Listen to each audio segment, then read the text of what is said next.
Hello and welcome back to JP English Guru. मेरा नाम है ज्योति प्रकाश, मेरे साथ है अश्मित और आज हम बात करने वाले हैं कुछ एक स्पॉट द एरर के क्वेश्चंस की। आइए करते हैं शुरुआत। पहला question, I would rather die than begging for arms. क्या लगता है अश्मित, कहाँ है इसमें प्रॉब्लम? ऑप्शन 3 में। ऑप्शन 3 में क्यों? क्योंकि वहां पे बैगिंग के जगह पर बैग होना चाहिए था। ओके लेकिन या तो बेगिंग जब आप आईएनजी फॉर्म इस्तेमाल करते हैं तो वहां हम्म, पर उसको एक नाम की तरह भी कंसिडर किया जाता है, तो उसमें प्रॉब्लम क्या है? Hmm. Okay, I was playing the devil's advocate here.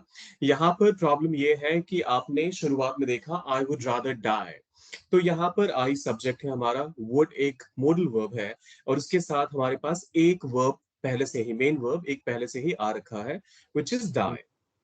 तो यहाँ पर जो स्पीकर है वो ये कहना चाह रहा है कि मैं भीख मांगने से बेहतर मरना समझूंगा। तो इस पूरे सेंस में अगर आप देखें तो जब आपके पास एक कॉमन सब्जेक्ट और एक कॉमन मॉडल वर्ब है पहले से, तो एक पैरेलल स्ट्रक्चर फॉलो होना चाहिए। और यहाँ पर बेगिंग के बजाय अगर बेग फॉर आर्म्स होता तो फिर वो नो एरर की कैटेगरी में जाता, इसमें कोई प्रॉब्लम नहीं होती। तो आपकी अंडरस्टैंडिंग करेक्ट थी। वो अलग बात है कि आपको थोड़ा सा कॉन्फिडेंट होकर भी बोलना पड़ेगा। तो बेगिंग फॉर आर्म्स की जगह यहाँ पर बैक फॉर आर्म्स होना चाहिए था। तो option 3 is the problem here. फिर आता है हमारा अगला statement, neither of the five players was selected. Option 1। Option 1 neither of, लेकिन यहाँ पर ध्यान से देखिए, फाइव प्लेयर्स वाज सिलेक्टेड, ये आपको सेंस बना रहा है क्या? नहीं, यहाँ पे अगर होता none of the 5 players was selected तो वो राइट होता। ओके लेकिन फाइव प्लेयर्स के साथ हम वाज का इस्तेमाल क्यों करेंगे? वर होना चाहिए ना। वर हाँ, क्योंकि फाइव एक प्लेयर की तो बात हो नहीं रही प्लूरल है। के क्या देखिए, जब कभी भी आप इन्फिनेटिव प्रोनाउंस जो होते हैं हमारे, for example neither, either, none, everyone, each one, इनका इस्तेमाल जहां पर भी, या फिर ईच, एवरी, इनका इस्तेमाल जहां भी होता है, इसके आगे आने वाले जो भी वर्ड्स होते हैं, सिंगुलर, हाँ, जैसे उनके बाद जैसे इसके प्रोनाउन आगे आने प्लूरल वाले होता है वर्ड्स जो उसके भी बाद होते हैं, सिंगुलर होते हैं। जी हाँ, तो वर्ब हमारा सिंगुलर होगा, उसके आगे आने वाले जो फ्रेजेस होते हैं वो बेशक प्लूरल का आपको एक सेंस देते हैं, जिसकी वजह से वो थोड़ा सा कंफ्यूजिंग लगता है। तो यहाँ पर आपका फाइव प्लेयर्स सब्जेक्ट नहीं है, जो आपका मेन सब्जेक्ट यहाँ पर है वो होगा नन। ऑब्वियसली यहाँ पर नीदर का जब आप इस्तेमाल करते हैं या फिर ईदर का, तो आप दो में से कंपैरिजन कर रहे होते हैं। लेकिन यहाँ पर जब आप नीदर कह रहे हैं और उसके साथ फाइव प्लेयर्स कह रहे हैं, तो वो किसी भी एंगल से सेंस नहीं बनाता। So option 1 is the right answer here.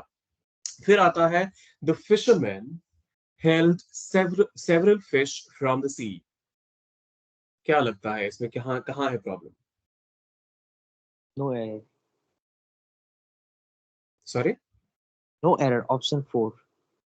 Option 4, लेकिन सेवरल फिश क्यों भाई? सेवरल फिशेस होना चाहिए ना। क्योंकि फिश का अगर हम प्लूरल भी कहेंगे तो वो फिश ही होता है। Exactly exactly. फिश का प्लूरल भी फिश होता है, हालांकि फिशेस भी एक एक्सेप्टेबल टर्म है, लेकिन उसका कहने का मतलब ये हो जाता है कि अलग अलग तरह की प्रजातियों की मछलियां हैं, तो उस केस में आप फिशेस का वो एक एक्सेप्टेबल वर्ड है फिशेस। लेकिन यहां पर जब आप सेवरल फिश कहते हैं तो वो कहीं से भी गलत नहीं है। दूसरा, बहुत सारे लोग हेल्ड की वजह से भी कंफ्यूज होंगे और उनको लगेगा कि प्रॉब्लम यहाँ पर हेल्ड के बजाय कॉट होना चाहिए था, the fisherman caught several fish होना चाहिए था। लेकिन यहाँ मछली पकड़ने से मतलब नहीं है, पकड़ के उनको जो होल्डिंग एरिया में रखा जाता है, तो उसकी वजह से वहां पर जब आप हेल्ड फ्रेज का, सॉरी, वर्ड का इस्तेमाल करते हैं या होल्ड वर्ड का इस्तेमाल करते हैं, तो वो भी करेक्ट है। The right answer is no error here. फिर आता हमारा अगला सवाल, I asked him how many brothers had he. मैंने उससे पूछा कि उसके पास या फिर उसके कितने भाई हैं। ऑप्शन 3। ऑप्शन 3 क्यों? मैं पूछ रहा हूँ तो क्वेश्चन फॉर्म में तो आएगा वो, जहां पर कि आपका जो वर्ब है वो सब्जेक्ट से पहले आ जाता है। वहां पे होना चाहिए था ही हैड। Exactly exactly. इसको एम्बेडेड क्वेश्चनिंग पैटर्न या फिर आपका जो एक वंस अगेन स्ट्रक्चरिंग की जब बात आती है, तो वहां पर आपने अगर शुरुआत में एक पॉजिटिव सेंस से करा, तो लास्ट में आके ये कहीं से भी इंटरोगेटिव फॉर्म काम नहीं करेगा। आपको यहाँ पर अगर एक टिपिकल क्वेश्चन भी होता, मान लीजिए अगर मैं कहता मैंने उससे पूछा कि वो यहाँ कितने दिनों से काम कर रहा है, उसको जब आप ट्रांसलेट करेंगे तो आप कहेंगे I asked him how many years has he been working there for, how many years he has been working there for. तो यहाँ पर जो वर्ड ऑर्डर होता है वो उल्टा हो जाता है, एम्बेडेड क्वेश्चनिंग पैटर्न कहते हैं इसको। और यहाँ पर ऑप्शन 3 हमारा करेक्ट आंसर है। यहाँ पर ही हैड होना चाहिए था। और वैसे भी यहाँ पर हैड हमारा हेल्पिंग वर्ब के तौर पे नहीं, मेन वर्ब के तौर पे काम कर रहा है, तो उसको आप आगे नहीं ला सकते। अगर सिर्फ इतना सा ही स्टेटमेंट होता, how many brothers had, sorry, did he have, तो भी वहां पर डिड ही हैव होता, हैड ही नहीं होता। तो इस वजह से ऑप्शन 3 हमारा करेक्ट आंसर है। फिर आता है ही कैनॉट डेयर्स कम हियर, उसकी हिम्मत नहीं हो सकती कि वो यहां पर आए। ऑप्शन 2। ऑप्शन 2, ऑप्शन 2 वैसे करेक्ट है, लेकिन क्यों? अगर हम डेयर को भी हटा देंगे तो उसका मीनिंग सेम ही रहेगा। Exactly exactly. डेयर को अगर हम यहां से पूरा ही हटा दें, he cannot dare, sorry, he cannot come here, तो मतलब सेम रहता है कि वो यहां नहीं आ सकता। अब यहां पर जब कभी भी आपके पास कोई मॉडल वर्ब आ जाए, तो ये हमेशा ध्यान रखिएगा कि आगे आने वाला मेन वर्ब जो भी होगा वो हमेशा फर्स्ट फॉर्म ऑफ वर्ब ही लेगा। आपका सब्जेक्ट क्या होता है उससे कोई फर्क नहीं पड़ता, और मैं फर्स्ट फॉर्म और वो भी प्लूरल वर्जन में। तो यहां पर अगर कुछ ऐसा होता कि ही dash he dash not come here, तो उस सेंस में वो करेक्ट होता। लेकिन ही कैनॉट डैश कम हियर, ये इनकरेक्ट टू द टी है। तो ऑप्शन 2 हमारा यहाँ पर करेक्ट आंसर है। आइए देखते हैं अगला सवाल। This is the man which killed his father, ये वही आदमी है जिसने अपने पिता की हत्या कर दी या जान ले ली। बताइए कहाँ है चैलेंज इसमें, कहाँ है प्रॉब्लम इसमें? ऑप्शन 3 में शायद। ऑप्शन 3 में? क्यों? विच किल्ड हिज फादर, विच में मुझे प्रॉब्लम था इसलिए। क्या प्रॉब्लम क्या है विच में? विच एक रिलेटिव क्लॉज का तो इंट्रोडक्शन करता ही है। विच हो गया, हु हो गया, दैट हो गया, ये सारे एक आपका जब कभी भी आप एक रिस्ट्रिक्टिव क्लॉज को इंट्रोड्यूस करते हैं तो उनका इस्तेमाल होता है। देखिए आंसर सही है, लेकिन लॉजिक सॉलिड रखना पड़ेगा, तभी आप कॉन्फिडेंस के साथ अपने सारे आंसर्स को सबमिट कर पाएंगे क्वेश्चन में भी, जब आप टेस्ट ले रहे होंगे तब भी। देखिए विच का इस्तेमाल हमेशा नॉन लिविंग थिंग्स के केस में होता है। तो यहाँ पर जब एक इंसान की बात हो रही है, तो उस केस में विच का इस्तेमाल सेंस नहीं बनाता। आपका ऑप्शन 3 करेक्ट आंसर है। यहाँ पर अगर हु लिखा होता, this is the man who killed his father, तो वो स्टेटमेंट बिल्कुल सही होता ग्रामेटिकली, और नो एरर का अगर कोई ऑप्शन होता तो हम उसको पिक करते हैं। लेकिन which killed his father is making the entire sentence incorrect. फिर देखते हैं अगला सवाल। No sooner had she arrived when the telegram came, वो जैसे ही पहुंची टेलीग्राम आ गया।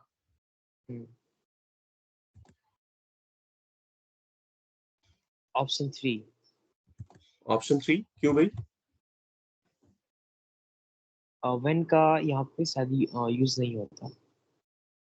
क्यों नहीं होता, फिर किस चीज का इस्तेमाल होता है? uh, और बाय द वे मैं अपनी ऑडियंस को भी बता दूं कि आप जब कभी भी इस तरह के फ्रेजेस को देखते हैं, इस तरह के पेयर्स को देखते हैं, तो आपको इतना इजीली वो पढ़ने में लगेगा कि लगेगा कि इसमें कोई एरर है ही नहीं। है ही आपको नहीं। ध्यान से पढ़ना है और समझने की कोशिश करनी है कि पॉसिबल क्या है, एरर्स की क्या पॉसिबिलिटीज हैं, और उसके अकॉर्डिंग आपको बात करना है। देखिए, क्या नॉट, गो अहेड। क्या जैसे इसको मतलब जैसे एरर का पता करना होता है तो इसको तोड़ तोड़ के कर सकते हैं ना, डिवाइड करके। हाँ, हाँ, बिल्कुल। I mean the sentences. हुँ, हुँ। तो यहाँ ऑब्वियसली पहले से आपके पास टूटा हुआ सेंटेंस है ही। आपके पास है नो Hmm. सूनर, फिर आता है हैड शी अराइव्ड, फिर आता है व्हेन द और फिर आता है टेलीग्राम केम। Telegram came. तो हाँ, तो व्हेन द में प्रॉब्लम ये है कि नो सूनर के साथ आप व्हेन का इस्तेमाल नहीं करते, आप देन का इस्तेमाल करते हैं। जैसे नॉट ओनली के साथ आप हमेशा बट आल्सो का Or इस्तेमाल करते also. हैं। ईदर के साथ आपको एंड लगा कर दे दिया जाएगा। तो वहां Hmm. पर आपको समझने की ये जरूरत है कि ईदर के साथ एंड का पेयर इनकरेक्ट है। इफ के साथ आपको क्या करेंगे वो देन के बजाय कुछ भी एक अटपटा सा वर्ड लेके दे देंगे और आपको पता होना चाहिए कि इफ के साथ या तो देन का पेयर होता है या फिर आप नहीं भी देन का इस्तेमाल करते हैं तो भी आपका सेंटेंस ग्रामेटिकली सेंस बनाता है और करेक्ट भी होता है। तो यहाँ पर जो आंसर होगा वो होगा व्हेन, क्योंकि यहाँ पर देन होना चाहिए था। फिर आता है हमारा अगला statement, John is a tall boy, isn't it? John एक लंबा लड़का है ना? यहाँ क्या Hmm. प्रॉब्लम है? यहाँ या पे फिर नो है? प्रॉब्लम, ऑप्शन 3 में प्रॉब्लम है, यहाँ पे होना चाहिए था isn't he, इजंट ही? क्योंकि एग्जैक्टली, it का क्योंकि प्रयोग नॉन लिविंग थिंग्स में होता है। एग्जैक्टली नॉन लिविंग थिंग्स के केस में आप इट का इस्तेमाल करते हैं और इसी वजह से यहाँ पर इजंट इट का इस्तेमाल गलत है। तो इजंट ही अगर होता तो हम नो एरर को मार्क करते, क्योंकि एक बहुत ही बेसिक सा और सिंपल सा स्टेटमेंट है जहां पर आपको सिर्फ फोकस इस चीज पे करना है कि टैग अप्रोप्रिएटली इस्तेमाल किया गया है या नहीं। फिर देखते हैं अगला statement, they have disposed of their farm house. Hmm, उन्होंने इसमें अपना जो ऑप्शन, फार्म हाउस है वो बेच दिया या फिर उससे छुटकारा पा लिया। ऑप्शन 2। Option two? क्यों, प्रॉब्लम क्या है इसमें? और डिस्पोज वहाँ ऑफ पे का जो, मतलब ही तो होता है बेचना। यहाँ पे जो डिस्पोज्ड ऑफ है उसमें ओ एफ होना चाहिए, डबल एफ नहीं। Exactly exactly. डिस्पोज के साथ आप जब ऑफ का इस्तेमाल करते हैं तो वो सिंगल एफ के साथ आता है और ये बहुत कॉमनली लोग इस्तेमाल करते हैं। Dispose of all the, let's say garbage, I had to dispose of all the garbage, और वहां पर वो लिख देंगे वो डबल एफ, क्योंकि ऑफ को वो लोग रिलेट कर लेते हैं फेंकने से, किसी भी चीज से छुटकारा पाने से। लेकिन डिस्पोज के साथ जब आप इस्तेमाल करते हैं तो वहां पर ओ एफ सिंगल एफ के साथ होता है, डबल एफ के साथ नहीं। फिर आता है हमारा अगला स्टेटमेंट, माई हैंड राइटिंग, मेरा जो लेखन है, इज सुपीरियर, बेहतर है, देन एनी ऑफ योर्स, तुम में से जितने लोग हो उन सब में से अगर कंपेयर करें तो मेरा जो लेखन है वो बेहतर है, ये कहने की कोशिश की जा रही है स्टेटमेंट में। बताइए क्या कोई एरर नहीं है, या फिर अगर है तो फिर किस पार्ट में है? ऑप्शन 3 में है। क्या एरर है? सुपीरियर के साथ वो देन एनी ऑफ योर्स, उसमें कुछ और होना चाहिए। क्या होना चाहिए फिर? हाँ, हाँ बता रहा ओके, मैं हेल्प कर देता हूँ। ऑप्शन आंसर सही है। देखिए, सुपीरियर, इंफीरियर, या फिर जब आप सीनियर, इस तरह के वर्ड्स को देखते हैं जहां भी, तो आपके जहन में एकदम से आना चाहिए कि इनके साथ देन का इस्तेमाल नहीं होता है, इनके साथ आप टू का इस्तेमाल करते हैं। Someone is senior to me, not senior than me. तो सिमिलरली यहाँ पर अगर superior to any of yours अगर ऐसा लिखा होता तो फिर ये हूँ। स्टेटमेंट में कोई एरर नहीं होता। यहाँ पर देन का इस्तेमाल किया गया है, इस वजह से वो गलत है। फिर देखते हैं अगला सवाल, you and me will discuss this issue in detail, तुम और मैं इस प्रॉब्लम पे, इस इशू पे डिटेल में चर्चा करेंगे। बताइए ऑप्शन कहाँ 1। है? ऑप्शन 1। Option one? क्यों ऑप्शन वन क्यों? क्योंकि यू मी जो है आई का है, क्या कहते हैं उसको, वहाँ पे मी की जगह पे आई होना चाहिए। मी, मी ये जब हम कुछ लेते हैं उसमें उस सेंस में यूज होता है। तो आई टुक अ सेशन, तो मैंने सेशन लिया, तो यहाँ पर मी होना चाहिए आपके हिसाब से। एक सेकेंड, मैं समझा रहा हूँ। अ, जैसे कि you and I will discuss the issue in detail, इसको अगर वो तो मैं मान गया, बस मैं कह रहा हूँ कि चलिए ठीक है, आपकी बात मान गया। लेकिन आपने कहा कि जब एक्शन रिसीव करने की बात होती है, तो हाँ उस केस में अ, ये मी का इस्तेमाल होता है।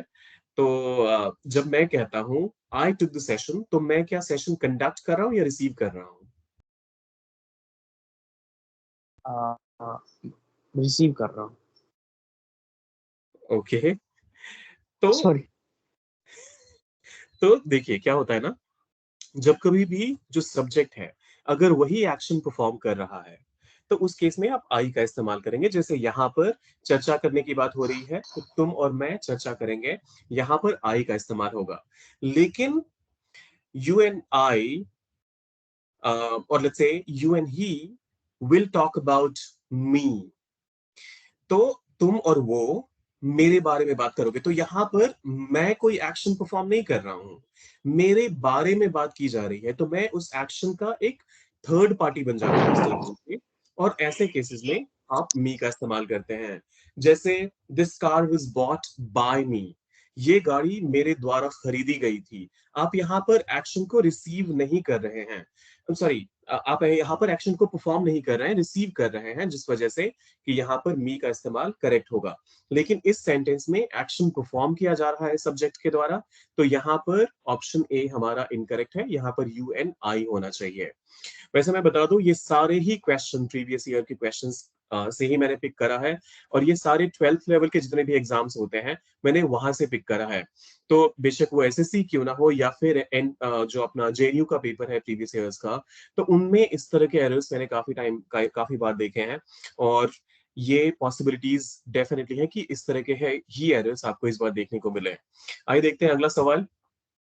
माई फ्रेंड, मेरा जो दोस्त है, रिजेंबल्स, काफी मिलता है उसका चेहरा, किससे?